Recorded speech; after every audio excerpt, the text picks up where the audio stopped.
உனக்கு என்னப்பா ஃபேமிலியோட ஜாலியாக இருக்குது அப்படின்னு சொல்லி நிறைய பேர் சொல்கிறத நம்ம கேள்விப்பட்டிருப்போம். ஆனால் அந்த ஃபேமிலியை கொண்டு வரதுக்கு சவுதியில் எவ்வளவு செலவு பண்ணணும்னு தெரியுமா உங்களுக்கு?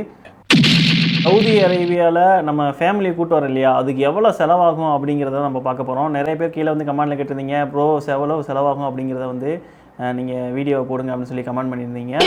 அது என்னங்க கொஞ்சம் விவரமாக சொல்லுங்கள். நம்ம சேனல்லே அதிகமாக வியூஸ் போகிறது வந்து பார்த்திங்கன்னா இந்த செலவுகளை பற்றி பேசுகிற நிறைய வியூஸ் போகுது. சவுதி அரேபியா பொறுத்த வரைக்கும் ஃபேமிலினா என்னென்னா, உங்கள் ஒய்ஃபு உங்கள் குழந்தைங்க உங்கள் 2 பேர்த்த தான் வந்து ஃபேமிலியாக கன்சிடர் பண்ணுவாங்க. அண்ணன் தம்பியோ இல்லை உங்கள் அப்பா அம்மாவையோ வந்து நீங்கள் ஃபேமிலி விசாவில் எடுக்க முடியாது. ஒய்ஃபு உங்கள் குழந்தைகளை வந்து எடுத்துக்கலாம். இதுக்கு முன்னாடி வந்து ஃப்ரீயாக தான் இருந்துச்சு. இது 2-3 முறையில் வந்து நம்ம ஃபேமிலி வந்து கூட்டு வரலாம். ஃபேமிலி வந்து உம்ரா விசாவில் கூட்டு வரலாம். அந்த உம்ரா விசாவில் கூட்டு வரும்போது 3 மாதம் வரைக்கும் நீங்கள் இருந்துக்கலாம். 3 மாதம் முடியிறதுக்கு முன்னாடி நீங்கள் அங்கேருந்து கிளம்பி போகணும். அடுத்தது வந்து பார்த்திங்கன்னா விசிட் விசா. ஒன்ஸ் என்டர் ஆகிட்டிங்கன்னா 3 மாதத்துக்கு ஒருக்க ரினியூ பண்ணணும். ஒரு 3 மாதம் முடியறதுக்கு முன்னாடி வந்து பார்த்திங்கன்னா ஆன்லைன் மூலமாகவோ இல்லாட்டினா வேறு ஏதாவது கண்ட்ரிக்கு எக்ஸிட் என்ட்ரி மூலமாக போயிட்டு வந்து ரினியூ பண்ணலாம். அந்த மாதிரி ஒரு மெத்தடு. இது வந்து நீங்கள் கிட்டத்தட்ட ஒரு 300 நாள் வரைக்கும் இந்த விசா வந்து வேலிடிட்டி இருக்கும். ஃபைனலாக வந்து பார்க்க போகிறது வந்து பார்த்திங்கன்னா பர்மனெண்ட் விசா. பர்மனெண்ட் விசானா என்னென்னா, நமக்கு வந்து பார்த்திங்கன்னா மெடிக்கல் எல்லாமே போட்டு ஒரு இக்காமா கையில் கொடுத்துருவாங்க. சிவில் ஐடின்னு சொல்லுவாங்க. நீங்கள் எத்தனை நாள் வேலை பார்க்குறீங்களோ அத்தனை நாளும் உங்கள் ஃபேமிலி நீங்கள் வச்சுக்கலாம். அப்படி வைக்கிறதுக்கு வந்து பார்த்திங்கன்னா என்னெல்லாம் ப்ரொசீஜருங்கிறத இந்த வீடியோவில் பார்க்க போகிறோம். ஃபஸ்ட்டு வந்து பார்த்திங்கன்னா, நீங்கள் உங்கள் ஃபேமிலி விசா அப்ளை பண்ணணுன்னா அதுக்கு வந்து நீங்கள் 2000 ரியால் வந்து பே பண்ணுற மாதிரி இருக்கும். அது நிறைய டாக்குமெண்ட்ஸ்லாம் இருக்குது. அதை வந்து நம்ம முடிஞ்சால் தனியாக இன்னொரு வீடியோ போடுவோம். சரியா? இப்போ வந்து செலவுகள் மட்டும் நம்ம பார்க்குறோம். ஃபஸ்ட்டு வந்து நீங்கள் ஃபேமிலி விசா அப்ளை பண்ணுறதுக்கே வந்து பார்த்திங்கன்னா, இங்கே உள்ள நீங்கள் ஜவாசாத்னு சொல்லுவாங்க. அதுக்கு வந்து நீங்கள் 2000 ரியால் வந்து கட்டணும். விசா அப்ளிகேஷன் ஃபீஸ்னு சொல்லிட்டு அந்த 2000 ரியால் நம்ம ஊர் காசு கிட்டத்தட்ட வந்து 44,640 ரூபா வருது. இது முடிஞ்சோன்னு பார்த்தீங்கன்னா நீங்கள் இந்த விசா கிடச்சிடும். விசா கிடச்சா நீங்கள் ஊருக்கு அனுப்புவீங்க. பார்த்தீங்கன்னா ஸ்டாம்பிங் சொல்லிட்டு பண்ணுவாங்க பாஸ்போர்ட்டில். இப்போ வந்து பார்த்திங்கன்னா UFS வெரிஃபிகேஷன், ஃபிங்கர் வெரிஃபிகேஷன் அப்படின்னு சொல்கிறாங்க. இதுக்கு வந்து பார்த்திங்கன்னா பொதுவாக ஏஜென்ட்டில் நீங்கள் போய் கொடுத்தீங்கன்னா அவங்க வந்து ஒரு 12,000, அதாவது 4,000லேருந்து 12,000 வரைக்கும் வாங்குறாங்க. அது ஒவ்வொரு ஏஜெண்ட்டை பொறுத்து இருக்குது. நம்ம வந்து மேக்ஸிமம் வந்து நம்ம செலவு பண்ணது பார்த்திங்கன்னா 12,000 ரூபா செலவு பண்ணோம். ஆனால் 4,000 5,000லேயே முடியும். நீங்கள் கொஞ்சம் ட்ரை பண்ணி பார்த்தீங்கன்னா 4,000 5,000லேயே முடியும். நல்ல ஒரு ஏஜென்ட் தான்.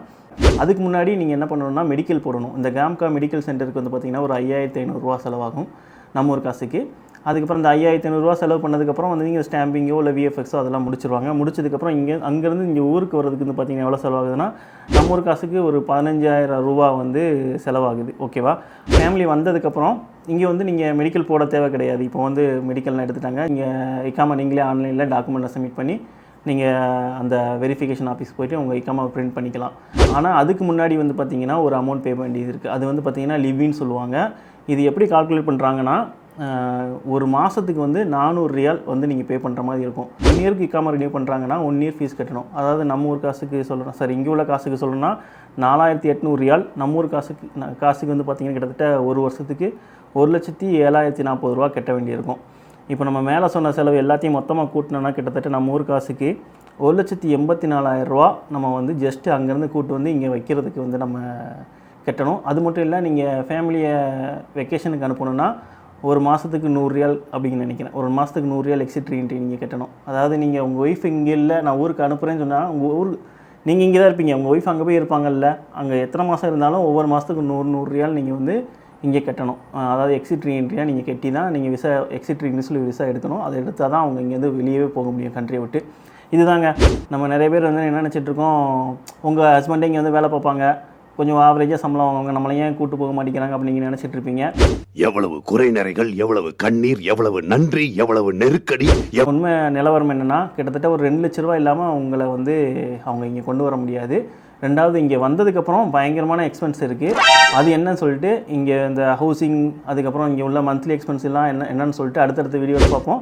இந்த வீடியோ இது வரைக்கும் நீங்கள் சப்ஸ்கிரைப் பண்ணாமல் பார்த்துட்டு இருந்தீங்கன்னா சப்ஸ்கிரைப் பண்ணுங்கள், உங்கள் ஃப்ரெண்ட்ஸ்க்கும் ஷேர் பண்ணுங்கள், லைக் பண்ணுங்கள், கமெண்ட் பண்ணுங்கள். சவுதி ரிலேட்டடாக இன்ஃபர்மேட்டிவ், அதுக்கப்புறம் நம்ம நிறைய லொக்கேஷனுக்கு போயிருக்கோம் நம்ம சேனலில். அதெல்லாம் செக் பண்ணிவிட்டு நம்ம சேனலை சப்ஸ்கிரைப் பண்ணிட்டு பெல் பட்டனை கிளிக் பண்ணி அதில் போய் நோட்டிஃபிகேஷன் ஆல் கொடுத்துருங்க. ஓகேவா? அடுத்தடுத்த வீடியோ நம்ம டெய்லி வந்துட்டுருக்கோம். அடுத்த வீடியோ வந்து பார்த்திங்கன்னா ஃபேமிலிக்கு அக்கமடேஷனுக்கு எவ்வளோ செலவாகுது அப்படிங்கிறத வந்து பார்க்க போகிறோம்.